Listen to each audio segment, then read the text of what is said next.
News 18 digital ವೀಕ್ಷಕರಿಗೆ ಸ್ವಾಗತ. ನಾನು ನಿಮ್ಮ ಸಂತೋಷ್ ಕುನ್ನೂರ್, ಗದಗದ ಪ್ರತಿನಿಧಿ. ಮುಂಗಾರು ಹಂಗಾಮಿನಲ್ಲಿ ನಿರಂತರವಾಗಿ ಮಳೆ ಆಗ್ತಾ ಇದೆ.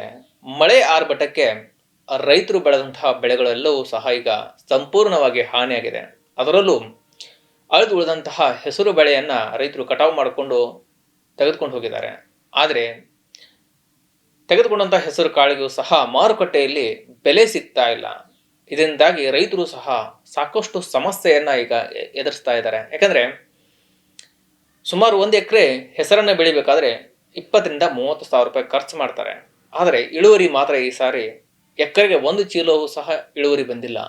ನಿರ್ಭೀತ, ನಿಷ್ಪಕ್ಷಪಾತ, ವಿಶ್ವಾಸಾರ್ಹ ಸುದ್ದಿಗಳಿಗೆ ಮತ್ತೊಂದು ಹೆಸರಾಗಿರುವಂತ ನ್ಯೂಸ್ 18 ಕನ್ನಡ ಈಗ ಆಪ್ನಲ್ಲೂ ಲಭ್ಯವಿದೆ. ದಯವಿಟ್ಟು ಇಲ್ಲಿರುವ QR ಕೋಡ್ ಅನ್ನ ಸ್ಕ್ಯಾನ್ ಮಾಡಿಕೊಂಡು ಆಪ್ ಅನ್ನ ಡೌನ್ಲೋಡ್ ಮಾಡೋದಕ್ಕೆ ಮರಿಬೇಡಿ. ನಿಮ್ಮ ಬೆಂಬಲ ಹೀಗೆ ಸದಾ ನಮ್ಮೊಂದಿಗಿರಲಿ. ಧನ್ಯವಾದ. ಕಳೆದ ವರ್ಷ 1 ಎಕರೆಗೆ 3-5 ಚೀಲದವರೆಗೆ ಹೆಸರು ಸಹ ಇಳುವರಿ ಬಂದಿತ್ತು, ಚೆನ್ನಾಗಿ ಸಹ ಸಮೃದ್ಧವಾಗಿ ಬಂದಿತ್ತು. ಆದರೆ ಈ ವರ್ಷವೂ ಸಹ ಚೆನ್ನಾಗಿ ಹೆಸರು ಬೆಳೆ ಬರುತ್ತೆ ಅಂಥೇಳಿ ರೈತರು ಸಹ ಹೆಸರನ್ನ ಅತಿ ಹೆಚ್ಚಾಗಿ ಗದಗ ಜಿಲ್ಲೆಯಲ್ಲೂ ಸಹ ಬಿತ್ತನೆಯನ್ನ ಮಾಡಿದರು. ಸುಮಾರು ಗದಗ ಜಿಲ್ಲೆಯಲ್ಲೇ 1,24,000 ಹೆಕ್ಟರ್ನಷ್ಟು ಹೆಸರು ಬಿತ್ತನೆಯನ್ನ ಮಾಡಿದರು. ಆದರೆ ಈಗಾಗಲೇ ಕೃಷಿ ಇಲಾಖೆಯ ಅಂದಾಜು ಹಾನಿ ಸುಮಾರು 67,000ಕ್ಕೂ ಹೆಚ್ಚು ಹೆಕ್ಟರ್ನಷ್ಟು ಈಗಾಗಲೇ ಹೆಸರು ಬೆಳೆಯಲು ಕೂಡ ಹಾನಿಯಾಗಿದೆ. ಇನ್ನು ಅಳಿದು ಉಳಿದಂತಹ ಹೆಸರನ್ನ ಕಟಾವು ಮಾಡಿಕೊಂಡು ಮಾರುಕಟ್ಟೆಗೆ ತೆಗೆದುಕೊಂಡು ಹೋದರೆ ರೈತರಿಗೆ ಬೆಲೆ ಸಹ ಸಿಗ್ತಾ ಇಲ್ಲ.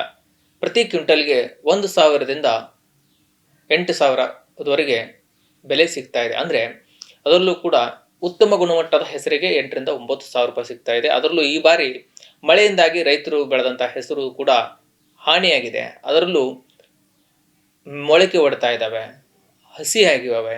ಹೀಗಾಗಿ ಅಂತಹ ಹೆಸರುಗಳಿಗೂ ಕೂಡ ಯಾವುದೇ ರೀತಿ ಮಾರುಕಟ್ಟೆಯಲ್ಲಿ ಬೆಲೆ ಸಿಗ್ತಾ ಇಲ್ಲ.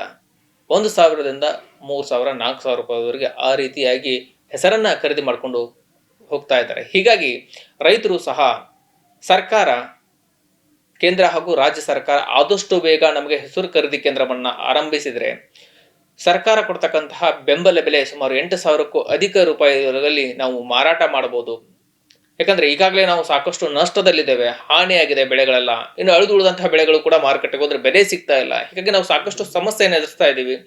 ಸರ್ಕಾರ ಆದಷ್ಟು ಬೇಗನೆ ನಮಗೆ ಬೆಂಬಲ ಬೆಲೆ ಕೇಂದ್ರವನ್ನ ಆದಷ್ಟು ಬೇಗ ತೆಗೆದ್ರೆ ನಮಗೆ ಸಾಕಷ್ಟು ಅನುಕೂಲ ಆಗುತ್ತೆ. ಯಾಕಂದ್ರೆ ಸಾಲ ಸೂಲ ಮಾಡಿ ಹೆಸರನ್ನ ಬೆಳೆದಿದ್ವಿ, ಅವು ಕೂಡ ನಮ್ಗೆ ಯಾವುದೇ ರೀತಿ ಕೈ ಹಿಡಿಲಿಲ್ಲ. ಮಳೆಯಿಂದಾಗಿ ಎಲ್ಲವೂ ಕೂಡ ಕೊಚ್ಕೊಂಡು ಹೋಗಿದೆ. ಇನ್ನು ಸರ್ಕಾರ ಕೊಡಬೇಕಾದಂತ ಪರಿಹಾರ ಕೂಡ ಇಲ್ಲ. ಮಾರುಕಟ್ಟೆಗೆ ಹೋಗಿ ತೆಗೆದುಕೊಂಡ್ರೆ ಹೆಸರಿಗೆ ಬೆಲೆ ಇಲ್ಲ. ಹೀಗಾಗಿ ಆದಷ್ಟು ಬೇಗ ನಮ್ಗೆ ಹೆಸರು ಖರೀದಿ ಕೇಂದ್ರವನ್ನ ಆರಂಭ ಮಾಡಬೇಕು, ಸರ್ಕಾರ ಬೆಂಬಲ ಬೆಲೆಯನ್ನ ಕೊಡಬೇಕು ಅಂತೇಳಿ ರೈತರು ಕೂಡ ಒತ್ತಾಯವನ್ನ ಮಾಡ್ತಾ ಇದ್ದಾರೆ. ಇದೇ ವಿಚಾರ ಸಂಬಂಧಪಟ್ಟಂಗೆ ರೈತರು ಕೂಡ ನ್ಯೂಸ್ 18 ಜೊತೆಗೆ ಮಾತನಾಡಿದ್ದಾರೆ. ಏನೆಲ್ಲ ಮಾತನಾಡಿದಾರೆ ಅನ್ನೋದನ್ನ ಕೇಳ್ಕೊಂಬರೋಣ ಬನ್ನಿ. ಎಕರೆ ಹೆಸರು ಬಿತ್ತೀವ್ರಿ, ಚಲೋ ಬೆಳೆದವ್ರಿ. ಆಮೇಲೆ ಹುಳ ಇವು ಕೀಡಿ ಶಿವರಾಗಿ ಎಣ್ಣೆ ಹೊಡಕ್ಕೆ ಬರಲ್ಲ. ಹಂಗಾಗಿ 1 ಎಕರೆಗೆ 1 ಪ್ಯಾಕೆಟ್ ಆಗಿರಿ ವರ್ಷ. ಅವು 6 ಪ್ಯಾಕೆಟ್ ಆದ್ರೆ ರೀ ಲಡ್ ಆಗ್ಯಾವ ಪೂರ. ಏನು ರೀ ಮಾರ್ಕೆಟ್ ತಂದ್ರೆ 1,000-2,000 ಕೇಳ್ತಾರೆ ರೀ. ಏನು ರೀ ಅದು ಎಲ್ಲ ಎಣ್ಣೆ ಹಿಡಿದು ರೊಕ್ಕ ಸಹಿತ ಬರೋಂಗಿಲ್ಲ ಅದ್ರಾಗ. ಈಗ ಸರ್ಕಾರನೂ ಸ್ಪಂದನ ಮಾಡ್ತಾ ಇಲ್ಲ. ಸ್ವಲ್ಪ ಬೆಳೆ ಪರಿಹಾರ ಕೊಟ್ಟರೆ ರೈತರು ಬದುಕ್ತಾರೆ. ಆಮೇಲೆ ಬೆಂಬಲ ಬೆಲೆ ಮಾಡ್ರಿ, ಅದನ್ನೂ ಸ್ವಲ್ಪ ದೌಡ್ ಚಲೋ ಮಾಡಲ್ರಿ ಕೇಂದ್ರ ಸರ್ಕಾರದ. ದೌಡ್ ಚಲೋ ಮಾಡಿದ್ರೆ ಸ್ವಲ್ಪ ಇಲ್ಲಿ ಮಾರ್ಕೆಟ್ ಜಂಪ್ ಆಗತ್ತೆ ರೀ. ಬೆಂಬಲ ಬೆಲೆ ನಮ್ಗೆ ಮೊದಲಿಗೆ ಸದ್ಯ ಘೋಷಣೆ ಮಾಡ್ಬೇಕ್ರಿ. ಇಲ್ಲಾಂದ್ರೆ ಈ ವ್ಯಾಪಾರಸ್ಥರು ನಮ್ಮನ್ನ ಜನ್ಮ ತೆಗಿತಾರೆ. ಅವ್ರು ರೈತರನ್ನ ಉಳ್ಸಗಲ್ಲ ಅವರು. ಇದ ಒಂದು ಸೊನ್ನೆ ರೀ ಅವ್ರಿಗೆ. ಈಗ ಕೆಟ್ಟಿದ್ದು ಒಂದು ಸೊನ್ನೆಗೆ ಹಾಂ ರೀ. ಅದ ಸರ್ಕಾರಕ್ಕೆ ಗಮನಕ್ಕೆ ತರ್ಬೇಕ್ರಿ. ಸರ್ಕಾರ ಆಯ್ತಲ್ಲ ಸ್ವಲ್ಪ ರೈತರ ಕಡೆ ಗಮನ ಕೊಡ್ಬೇಕ್ರಿ. ಇಲ್ಲಾಂದ್ರೆ ರೈತರು ಬದುಕೋದು ಕಷ್ಟ ಐತಿ. ನಾರಕಂತವ್ರಿ ಕೊಳತೆಲ್ಲ ನಾರಕವ್ರಿ. ಏನು ಉಪಯೋಗ ಇಲ್ರಿ, ಏನು ಉಪಯೋಗ ಇಲ್ಲ. ಎಲ್ಲ ಮಾರಿಂದ ಇನ್ನೂ 1 ತಿಂಗಳು ಬಿಟ್ಟು ಚಾಲು ಮಾಡ್ತಾರೆ ನೋಡ್ರಿ ಗೌರ್ಮೆಂಟ್ ಬೆಂಬಲ ಬೆಲೆನ. ಎಲ್ಲ ಹೋಗಿಂದ ಈ ವ್ಯಾಪಾರಸ್ಥರು ತೆಗೆದು ಇಟ್ಕೊಂಡು ಅದನ್ನ ರೈತರು ಉತ್ತಾರ ತಗೊಂಡು ಕಳ್ಳ ವ್ಯಾಪಾರ ಮಾಡಕ್ ನಿಂದಿರ್ತಾರೆ. ಬೆಂಬಲ ಬೆಲೆ ಖರೀದಿ ಕೇಂದ್ರ ಚಾಲೂ ಮಾಡ್ಬೇಕ್ರಿ. ಚಾಲೂ ಮಾಡಿದರೆ ರೈತರಿಗೆ ಸ್ವಲ್ಪ ಅನುಕೂಲ ಆಗುತ್ತೆ ರೀ. ಇರ್ಲಿಕ್ಕಂದ್ರೆ ರೈತರಿಗೆ ಅನುಕೂಲ ಆಗೋದಿಲ್ಲ ರೀ. ಯಾಕಂದ್ರೆ ರೈತರು ಭಾಳ ಸಂಕಷ್ಟದೊಳಗದಾರ. ಪರಿಸ್ಥಿತಿ ಭಾಳ ಕೆಟ್ಟೈತಿ ಸರ್ ಅದು. ಯಾಕಂದ್ರೆ ನೋಡ್ರಿ 400-500 ರೂಪಾಯಿ ಕೊಡ್ಬೇಕು ರೀ ಬಿಡಿಸಾಕೆ. ಅದು ಹೊಲ್ದಾಗ ಹೋಗಕ್ಕೆ ಬರೋದಿಲ್ಲ ರೀ. ಕಟಾವು ಮಿಷನ್ಗೆ ಹೋಗ್ಬೇಕು ರೀ. ಕಟಾವು ಮಿಷನ್ಗೆ ರೊಕ್ಕ ಭಾಳ ರೀ.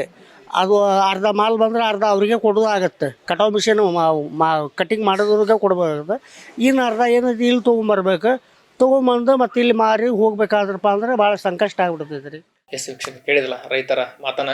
ಯಾಕಂದ್ರೆ ಸರ್ಕಾರ ಆದಷ್ಟು ಬೇಗ ರೈತರ ಹಾನಿಯಾದಂತಹ ಬೆಳೆಗಳಿಗೆ ಪರಿಹಾರವನ್ನ ಕೊಡಬೇಕು. ಜೊತೆಗೆ ಹೆಸರು ಖರೀದಿ ಕೇಂದ್ರವನ್ನ ಆರಂಭ ಮಾಡಬೇಕು. ಈಗಾಗಲೇ ರೈತರು ಸಹ ಕಟಾವು ಮಾಡಿಕೊಂಡು ಹೆಸರನ್ನ ಒಣಗಿಸಿ ಮಾರುಕಟ್ಟೆಗೆ ತೆಗೆದುಕೊಂಡು ಹೋಗ್ತಾ ಇದ್ರೆ ಅಲ್ಲಿ ಯಾವುದೇ ರೀತಿ ಗದಗ APMC ಮಾರುಕಟ್ಟೆಯಲ್ಲಿ ಕೂಡ ಸೂಕ್ತವಾದ ಬೆಲೆ ಸಿಗ್ತಾ ಇಲ್ಲ. ಹೀಗಾಗಿ ನಮ್ಗೆ ಸಾಕಷ್ಟು ಸಮಸ್ಯೆಯನ್ನ ಆಗ್ತಾ ಇದೆ, ಸಾಕಷ್ಟು ಸಮಸ್ಯೆಯನ್ನ ನಾವು ಎದುರಿಸ್ತಾ ಇದೀವಿ ಅಂತೇಳಿ ರೈತರು ತಮ್ಮ ಗೋಳಾಟವನ್ನ ಪಡ್ತಾ ಇದ್ದಾರೆ. ಯಾಕಂದ್ರೆ ಹಗಲು ರಾತ್ರಿಯಿಂದ ಕಷ್ಟಪಟ್ಟು ಬೆಳೆದಂತಹ ಬೆಳೆ ಮಳೆ ಆರ್ಭಟಕ್ಕೆ ಸಂಪೂರ್ಣವಾಗಿ ಹಾನಿಯಾಗಿದೆ. ಅಳಿದು ಉಳಿದಂತಹ ಬೆಳೆಗಳನ್ನ ಮಾರುಕಟ್ಟೆಗೆ ತೆಗೆದುಕೊಂಡು ಹೋದ್ರೆ ಅಲ್ಲಿಯೂ ಕೂಡ ಬೆಲೆ ಸಿಗ್ತಾ ಇಲ್ಲ. ಹೀಗಾಗಿ ಸರ್ಕಾರ ನಮಗೆ ಬೆಂಬಲ ಬೆಲೆಯ ಭಾಗ್ಯವನ್ನ ಕೊಟ್ಟು ನಮ್ಮನ್ನ ರಕ್ಷಣೆ ಮಾಡಬೇಕು ಅಂತೇಳಿ ಒತ್ತಾಯವನ್ನ ಕೂಡ ಮಾಡ್ತಾ ಇದ್ದಾರೆ. ಇನ್ನಾದರೂ ಸರ್ಕಾರ ಎಚ್ಚೆತ್ತುಕೊಂಡು ಆದಷ್ಟು ಬೇಗ ಖರೀದಿ ಕೇಂದ್ರಗಳನ್ನ ಆರಂಭ ಮಾಡುತ್ತಾ ಅನ್ನೋದನ್ನ ಕಾದು ನೋಡಬೇಕಿದೆ.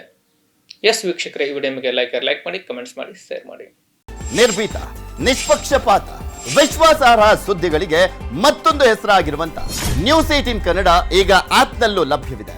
ದಯವಿಟ್ಟು ಇಲ್ಲಿರುವ QR ಕೋಡ್ ಅನ್ನ ಸ್ಕ್ಯಾನ್ ಮಾಡಿಕೊಂಡು ಆಪ್ ಅನ್ನ ಡೌನ್ಲೋಡ್ ಮಾಡೋದಕ್ಕೆ ಮರಿಬೇಡಿ. ನಿಮ್ಮ ಬೆಂಬಲ ಹೀಗೆ ಸದಾ ನಮ್ಮೊಂದಿಗಿರಲಿ. ಧನ್ಯವಾದ.